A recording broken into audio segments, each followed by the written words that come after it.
सपा मुखिया अखिलेश यादव ने UP police की कार्यशैली पर सवाल उठाए हैं। उन्होंने कहा कि कानपुर वाले अखिलेश दुबे के कांड का खुलासा हुआ तो बड़े पैमाने पर आईएएस, आईपीएस और बीजेपी के लोग ही निकलेंगे।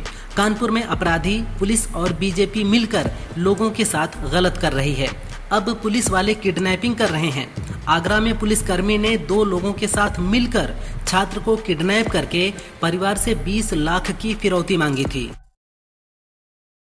फिल्म दबंग के डायरेक्टर अभिनव कश्यप ने फिर सलमान खान पर बड़ा बयान दिया है।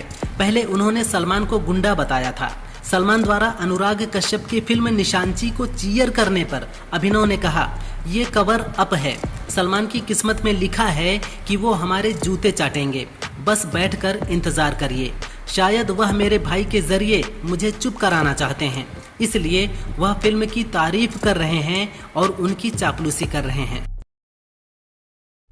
यूपी के बहराइच में अवैध रूप से चल रहे एक मदरसे की जांच के दौरान बड़ा खुलासा हुआ है। प्रशासनिक टीम ने जब छापेमारी की तो मदरसा संचालकों ने भवन की छत पर जाने से रोक दिया।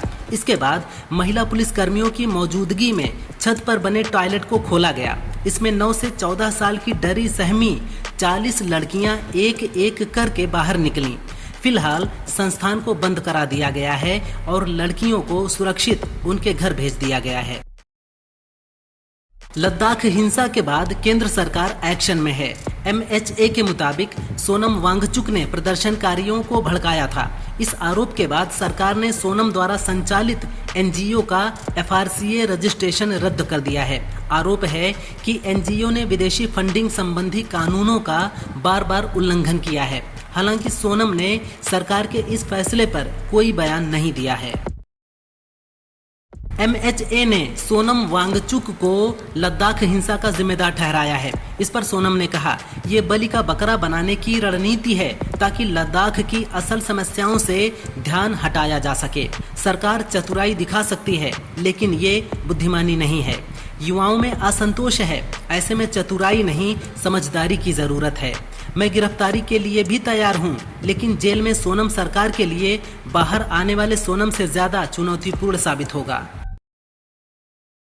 UAE के रिसर्चर हमद बिन अब्दुल अजीज अल अवदी की 4 पत्नी और 100 से अधिक बच्चे हैं।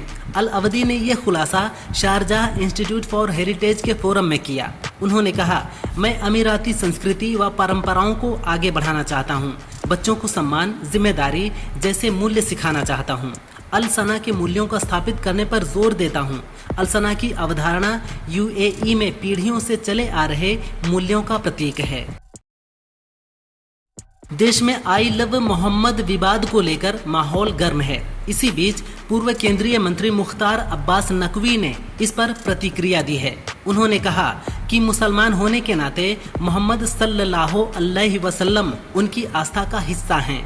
किसी भी तरह से आस्था या अस्मिता को बंधक बनाने की कोशिश मंजूर नहीं है। जो लोग इस नाम पर देश में प्रदर्शन कर रहे हैं वो सिर्फ पाखंड है। यूक्रेन के राष्ट्रपति व्लादिमीर जेलेंस्की ने कहा कि रूस के साथ जंग खत्म होते ही वह पद छोड़ने के लिए तैयार हैं। एक इंटरव्यू के दौरान उन्होंने कहा, मेरा मकसद युद्ध रोकना है, न कि सत्ता में बने रहना। अगर सीज फायर हो जाता है तो मैं संसद से चुनाव कराने को कहूँगा। जंग के बाद लोग नया नेता चुनना चाहेंगे, मैं इसके लिए तैयार हूँ। यूक्रेन में युद्ध के बाद से मार्शल लॉ लागू है, इस वजह से चुनाव नहीं हो सकते। राजा भैया का परिवार इन दिनों सोशल मीडिया पर झगड़ रहा है। पत्नी भानवी सिंह से विवाद में बेटे के बाद अब बेटी ब्रजेश्वरी की एंट्री हो गई है। भाई द्वारा मां का नानी को मारने वाला वीडियो पोस्ट करने पर ब्रजेश्वरी ने कहा कि इसे फैमिली ड्रामे का रूप देने की कोशिश मत करो। अगर तुम्हें सच में लगता है कि मम्मा ने नानी साध्वी सिंह को मारा है तो ड्राइंग रूम की कुछ सेकंड पहले की CCTV रिकॉर्डिंग क्यों नहीं डालते।